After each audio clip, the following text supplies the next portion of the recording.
Hello everyone, welcome back to Beyond the Stars 33. I am Tatiana. I'm here with some more spiritual meanings to different astrology videos. Everybody wanted me to do the 8th house plus different planets that are in the 8th house with certain planets, okay? They did make it up though, okay? So let's begin. We have Taurus in the 8th house, okay, with other placements. So we are going to read what the 8th house means, and then we going to explain what Taurus in the 8th house plus the other planets that's in there with it means, okay, all together, okay? So the 8th house in astrology is often referred to as the house of transformation, sexuality, death, and shared resources, deeply influencing personal growth and emotional connections. Key themes of the 8th house: transformation and rebirth, sexuality, intimacy, death in the afterlife, shared resources and finances, secrets in the occult. The astrological significance: ruling sign and planet. The 8th house is naturally associated with Scorpio, which embodies themes of intensity, transformation, and emotional depth. Its ruling planets, Mars and Pluto, as layers of complexity, emphasizing power dynamics and the transformative nature of experiences.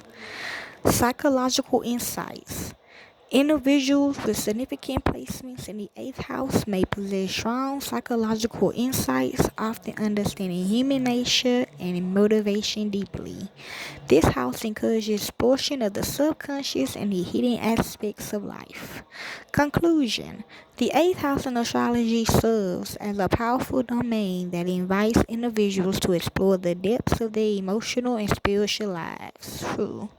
It challenges us to confront our fears, embrace transformation, and understand the interconnectedness of life and death. By examining the influences of the 8th house in one's natal chart, individuals can gain valuable insights into their personal journeys and relationships. Okay, so like I said, we got Taurus in the 8th house, and they also had Sirius in Taurus in the 8th house, Sun in Gemini in the 8th house, Mercury in Gemini in the 8th house. Watch the Virgo reading just in case. Juno in Gemini in the 8th house, and South Node in Gemini in the 8th house. I know, right? So let's start off with Taurus, okay? Now I feel like if you have Taurus in the 8th house, I feel like as a mother or as a father, you is gonna like comfort, okay? You would not like to talk about, you probably will like to talk about sex, okay? But you would not like to talk about death, okay? You would not like to talk about negative energies, okay? Share resources. Not really. You might not like to help out the homeless, so you might not like to help out people, okay? Um, Transformation, yes, you will transform if something really bad happens to you, okay? But if nothing not really happening to you, but it happening to other people, you don't really care, okay? You just gonna enjoy your fruit of your labor, okay? That's what I feel like it means for Taurus in the 8th house. Okay, so let's see. Having Taurus in the 8th house combines the practical, grounding nature of Taurus with the transformative and intense themes of the 8th house, influencing your approach to finances, intimacy, and personal growth. Also, I feel like you will have favoritism towards certain keys, okay? In your chart, okay? Like one child might be involved in a lot of negative things, and one child will be involved in a lot of positive things, okay? You will listen and you will push your own spin on it. You will give advice if you have to, okay?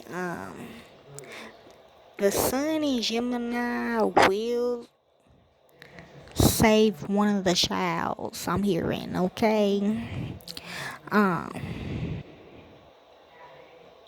yeah, you're gonna be going back and forth with certain children of yours, or with certain people, okay?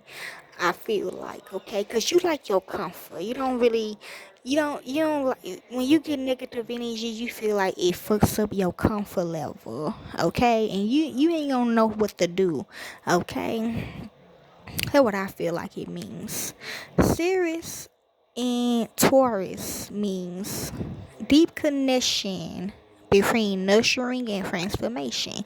Yeah, you gotta learn how to do that, okay? You gotta learn how to well, you got a lot of Gemini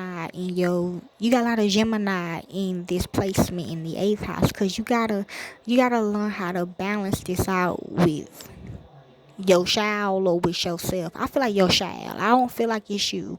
I feel like it's the people around you. Okay, it's the people around you that you gonna have to balance out. Okay, that's why you still right. That's why your south node is stuck in this eighth house. Okay, you don't want that. Okay. Especially don't want your south node in your eighth house. No, you don't. Okay, or you might just die like this. You might just die like you gonna always have this in your life. Okay, like Medea say. Okay, you gonna always have back and forth people in your life like this. Okay, they got negative energy, good energy, but it do take a toll on you. Okay, because you is a Taurus. Okay, it's gonna take a toll on you. So West, okay, you gotta learn how to be balanced, okay? Ceres and Taurus in the 8th house, nurturing and transformational growth. Ceres and Taurus in the 8th house signifies the deep connection between nurturing and transformation. This placement suggests that personal growth and fulfillment are closely tied to nurturing stability and security within intimate and transformative life experiences. Okay? Maybe all your life you will always in comfort, okay? That's why I keep bringing up the children, okay? Because in there. Because represent the children, okay? Yeah, remember, is different generations, okay? Um, you was comfort in your generation, but now you got new generational kids coming in. It's gonna like you be like, what the fuck? You gotta keep going back and forth, okay? It's gonna be good days and gonna be bad days, okay? Um, Ceres and Taurus calls for cultivating a reliable and sensory-rich environment while also embracing impermanence in the natural cycles of loss and regeneration.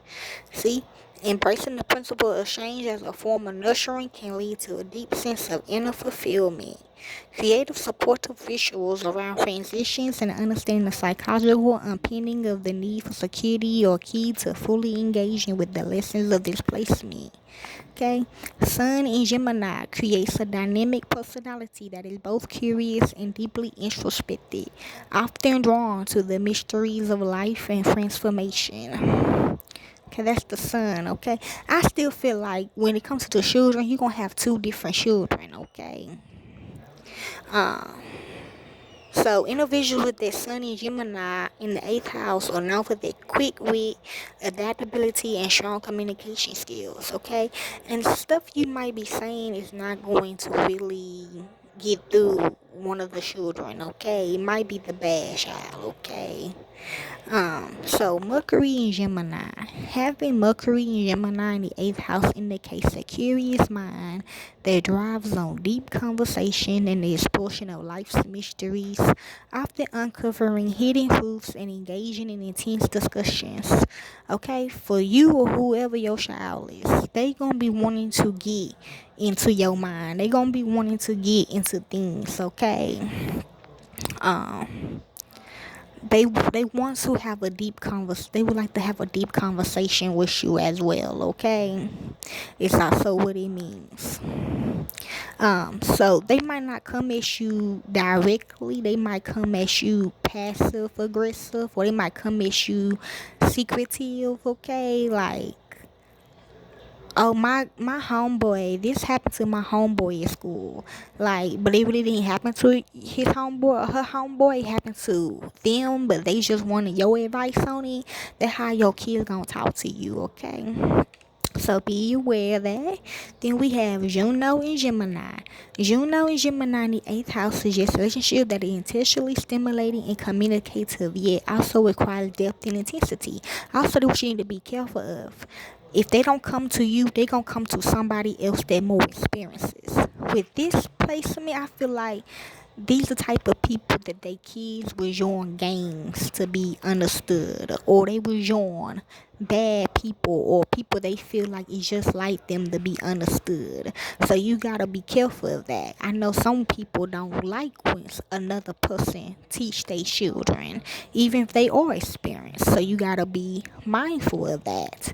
Okay, and then we have South Node in Gemini suggests a karmic focus on communication, transformation, and deep emotional connections, indicating a journey from superficiality to profound understanding. See, that's what you need to do, Taurus. Instead of always staying in your comfort level and always thinking, always, how you was raised, you gotta understand what your child or whoever you living with at that moment is thinking, okay? And I feel like, yes, you will be married, okay? But you might also have multiple partners, like baby mamas or baby daddies as well, okay? So just be mindful of that as well, okay? So hopefully this helps you all. Enjoy. This is Taurus in the 8th house.